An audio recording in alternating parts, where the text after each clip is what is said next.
ஏழை மக்களின் குரலாக எதிரொலிக்கும் சபா நியூஸ் தமிழ் சேனலுக்கு உங்களை அன்போடு வரவேற்கிறோம். யாருக்கும் எந்த இடையூறும் இல்லாமல் தள்ளுவண்டி மூலமாக கடை நடத்தி வரும் ஏழை பெண்ணுக்கு கொடுமுடி பேரூராட்சி நிர்வாகம் கொடுத்த இன்னல்களை பற்றி தான் இன்றைய இந்த செய்தி பதிவில் காணப்போகிறோம்.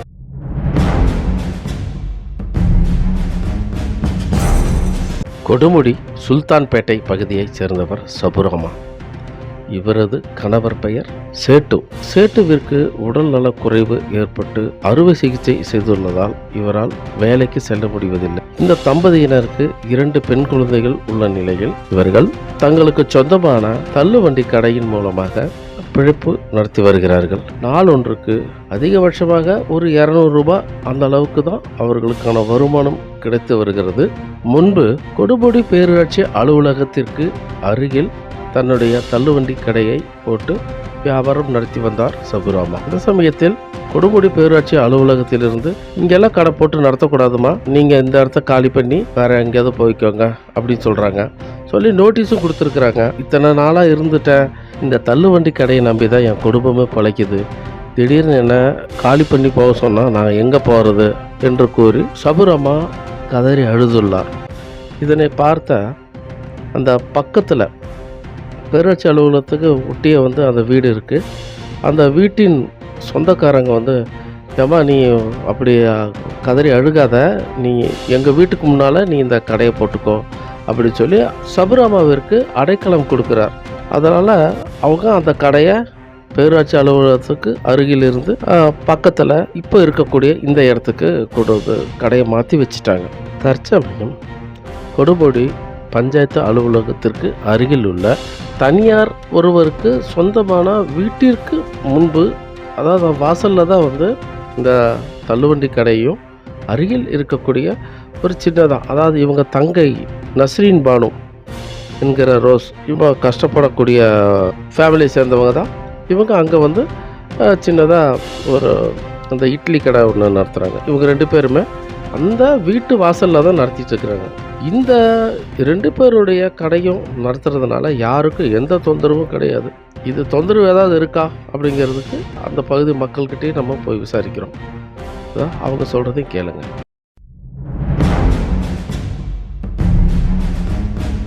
அம்மா, உங்க பேருமா? மும்தாஜ். என்ன பிரச்சனைமா? எதனால இவங்க என்ன இங்க என்ன நடக்குது? என்ன நடக்கா, அவங்க பாட்டுக்கு ஒரு வீடு மேல குடியிருக்காங்க. சரிங்க. கீழே அவங்க வீட்டு வானத்தை கேட்டு ஒரு கடை, ஒரு பொட்டி கடை வச்சிருக்குதுங்க. சரி. ஏன்னா அதுக்கு 2 பொட்டை பிள்ளைங்க. அவங்க பாட்டுக்கு ஒரு இட்லி சுட்ட இந்த 2 பொட்டி கடை வச்சு அதை வைக்கிறாங்க.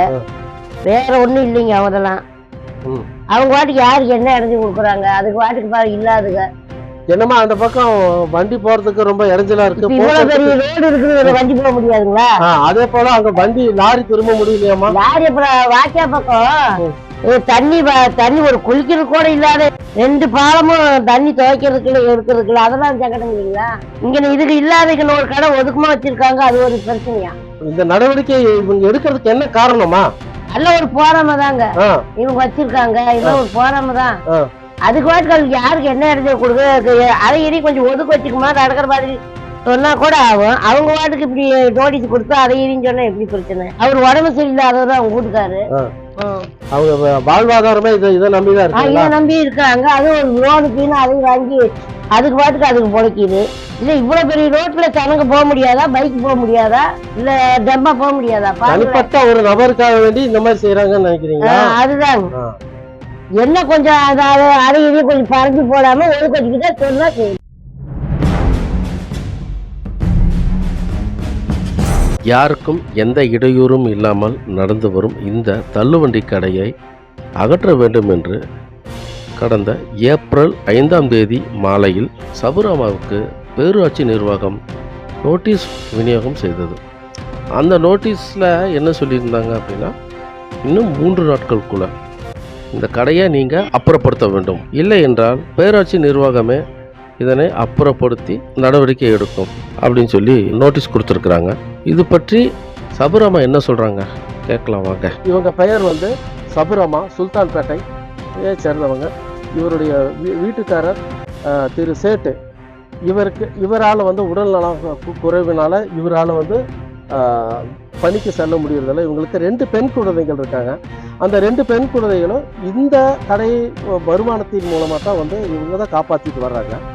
இந்த தள்ளுவண்டி கடையை வந்து எங்கள் சாலையோரமாக போட்டிருக்காங்க. இதனால் எந்த போக்குவரத்துக்கு இடைஞ்சலோ அல்லது மற்ற மக்களுக்கு யாருக்குமே பாதிப்போ கிடையாது. இன்னும் சொல்ல போனால் இந்த கடையை போட்டிருக்கிறது வந்து இந்த ஹவுஸ் ஓனர் அவங்க கிட்ட கேட்டு அவங்க வீட்டுக்கு முன்னால் அவங்க அனுமதி பெற்று தான் இந்த கடையை போட்டிருக்கிறாங்க. அப்படி இருக்கும்போது சம்மதமே இல்லாமல் பேரூராட்சிக்கு வந்து போக்குவரத்து விதிமீறல் ஆக்கிரமிப்பு செஞ்சுருக்காங்க, இதனால் மக்களுக்கு ரொம்ப பாதிக்கப்படுது அப்படின்னு சொல்லி அந்த நோட்டீஸை காட்டுங்க. இந்த நோட்டீஸ் வந்து நேற்றைக்கு மாலை, அதான் வெள்ளிக்கிழமை மாலை வந்து இந்த நோட்டீஸ் இஷ்யூ பண்ணியிருக்கிறாங்க. ஒரு சாதாரண தனிப்பட்ட நபரை வந்து இந்த இடத்த விட்டு காலி பண்ணுறதுக்கான காரணம் என்ன அப்படிங்கிறது தான் இப்போ வந்து மக்களுடைய கேள்வியாக இருக்குது. இதை பற்றி அவங்ககிட்டே கேட்கலாம் வாங்க. நான் எந்த ஒரு ஒர்க்கும் இல்லை. நான் வந்து சின்னதாக ஒரு சிறுபான்மை லோன் வாங்கி கவர்மெண்ட் மூலியமாக தான் லோன் வாங்கி 3 வருடங்கள் ஆயிடுச்சு. 1-2 வருடங்கள் கட்டாமல் இருக்குது. கட்ட முடியாத சூழ்நிலையில் இருக்குது. கட்ட முடியாது, எங்கள் ஹஸ்பண்ட் உடம்பு சரியில்லைனால கட்ட முடியாமல் இருந்தது. இப்போ நான் அவங்களுக்கு பர்மிஷன் வாங்கி தான் கடை போட்டுட்ருக்கேன். அதுக்குள்ளே இப்படி ஒரு பஞ்சாயத்துலேருந்து ஒரு பெட்டிஷன் கொடுத்துருக்காங்க. எவ்வளோமா தினந்தோறும் எவ்வளோமா உங்களுக்கு வருமானம் கிடைக்குது இந்த கடை மூலமா? ஒரு நாளைக்கு 150 கிடைக்குது சார், ஒரு நாளைக்கு 200 கிடைக்குது சார், ஒரு நாளைக்கு அதுவும் இல்லாமல் போகுங்க சார். சொற்பமான சம்பளத்துல வருமானத்துல காலையில வந்து இட்லி பணியாரம் போடுவோம், மதியத்துக்கு மேல ஒண்ணும் இருக்காது. ஈவினிங் மேடி இட்லி பணியாரம் ஏதாவது ஜூஸ் இந்த மாதிரி பலகாரம் ஏதாவது போடுவோம். அது அப்பயே அந்த பொருளை அகற்றிடுவோம். வண்டி மட்டும் தான் நிற்கும். அதனால மற்ற அந்த போக்குவரத்து இடைஞ்சல் அந்த மாதிரி அது எந்த ஒரு இடைஞ்சலும் இல்லை, எந்த ஒரு இடைஞ்சலும் இல்லைங்க சார். வேணா பொதுமக்கள் பக்கத்துலயே ஆட்ட வேணா கேட்டுக்காங்க சார், எந்த ஒரு இடைஞ்சலும் இல்லை. ஒரு ஹவுஸ் ஓனர் வீட்டு எடுத்தப்பல அவங்கள கேட்டு தான் போட்டிருக்கோம். இந்த மாடியில தான் நாங்கள் குடியிருக்கோங்க சார், அவங்கள கேட்டு தான் இங்கே வச்சுருக்கோம் சார். நேயர்களே, இந்த இடத்துல ஒரு விஷயத்த முக்கியமா நம்ம கவனிக்க வேண்டியது என்னன்னா, தனிப்பட்ட ஒரு நபர் அவங்க வாழ்வாதாரத்துக்காக யாருக்கும் எந்த இடையூறும் இல்லாமல் சாலையின் ஓரத்துல அந்த ஹவுஸ் ஓனருடைய பர்மிஷனோட அவங்க கடை நடத்திட்டு வராங்க. இதனால பேரூராட்சிக்கோ இல்லை போக்குவரத்துக்கோ எந்த இடையூறும் கிடையாது. ஆனா இப்படி ஒரு பொய்யான ஒரு தகவலை ஒரு பேரூராட்சி நிர்வாகம், அதாவது அரசாங்க தரப்புல வந்து இப்படி கொடுத்துருக்காங்க அப்படிங்கிறது உண்மையிலே கண்டனத்துக்குரியது மட்டும் கிடையாது. இப்போ வந்து தேர்தல் நடந்திருக்கக்கூடிய இந்த சமயத்தில் இது போன்ற நடவடிக்கைகள் வந்து எப்படி எடுக்கிறாங்கங்கிறது ஆச்சரியமாக இருக்குது.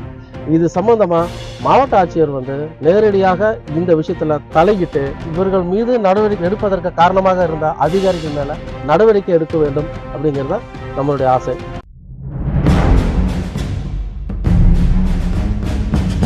நாம் களத்தில் சென்று நேரில் பார்த்த பொழுது அந்த வாகனத்தாலோ அல்லது அவரது தங்கை நஸ்ரீன் பானு நடத்தி வரும் அந்த இட்லி கடையினாலும் எந்தவித போக்குவரத்து பாதிப்பும் கிடையாது. ஏன்னா அது ரொம்ப அந்த சாலைக்கு ஓரமாக தான் நடக்குது. பார்த்தீங்கன்னா அதை விஷுவல்லையே அதை நாங்கள் காட்டியிருக்கிறோம் பாருங்கள். அதே போல் அந்த கீழே அந்த பொது கழிப்பிடத்துக்கு செல்லக்கூடிய அந்த ஒரு சிமெண்ட் சாலை இருக்குது, அதை ஒட்டி தான் அவங்க அந்த கடையை போட்டிருக்காங்க. இதனால் எந்த விதமான பாதிப்பும் போக்குவரத்து இடையூறோ அல்லது மக்களுக்கு கஷ்டமோ எதுவுமே கிடையாது. ஆனாலும் பேரூராட்சி நிர்வாகம் ஏதோ ஒரு சொந்த காரணத்துக்காக ஒரு தனி மனிதனுடைய குடும்பத்திற்கு பாதிப்பை ஏற்படுத்தும் வகையில் இந்த நோட்டீஸை விநியோகம் செய்திருப்பது வன்மையாக கண்டிக்கத்தக்கது மட்டுமல்ல, இது இந்த நோட்டீஸ் விநியோகத்திற்கு உள்நோக்கம் உள்ளது என்று கூறுகிறார்கள் அந்த பகுதி மக்கள். இந்த நாங்கள் இந்த மாதிரி கொடுமுடி சுல்தான்பேட்டையில் ஃபஸ்ட்டு வந்துருக்கோம். வாடகை வீட்டில் தாங்க சார் இருக்கோம். நாங்கள் பஞ்சாயத்துலேருந்து எங்களுக்கு தெருவோர நடைபாதை வியாபாரி அட்டைன்னு கொடுத்துருக்காங்க சார். அதையும் வச்சு நாங்கள் ஒரு கல்வண்டி வச்சு சின்னதாக டெய்லி ஒரு 100 200 பணியாரம் இட்லி ஊற்றி விற்றுட்டு இருக்கோங்க. அதையும் மீறி ஒரு தனி நபர்லேருந்து எங்கள் கடையை மட்டும் எடுக்க சொல்லி மேலும் மேலும் டார்ச்சர் பண்ணிவிட்டு எங்களை மன உளைச்சலுக்கு ஆளாக்கிட்டு இருக்காங்க. எங்கள் கடையை மட்டும்தான் எடுக்க சொல்கிறாங்க.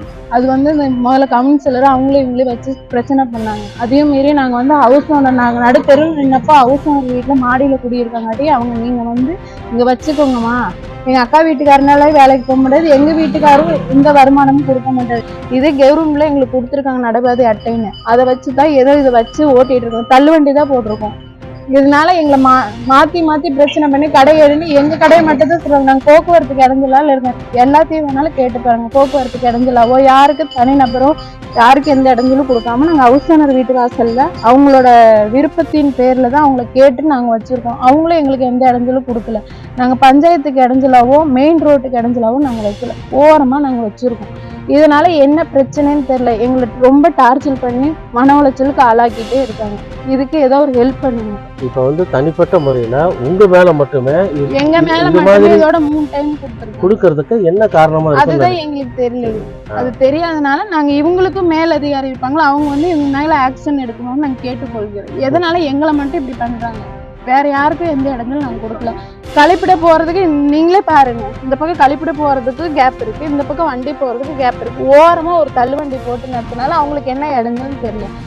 பேரூராட்சியில இருந்து தான் டார்ச்சர் பண்ணுறாங்க. அன்னைக்கு வந்து ஸ்பீக்கர்ல 10 பேச வச்சு தேட்டர் எடுத்துட்டு வந்து வண்டியை எடுத்துருவோம், இதெல்லாம் வச்சிருவோம்னு சொல்லி பிரச்சனை பண்ணி இதெல்லாம் எடுக்க பார்த்தாங்க. நாங்க இருந்துட்டு ஓரமா மறுபடியும் ஹவுஸ் ஓனர் கேட்டு ஓரமா வச்சுட்டோம்.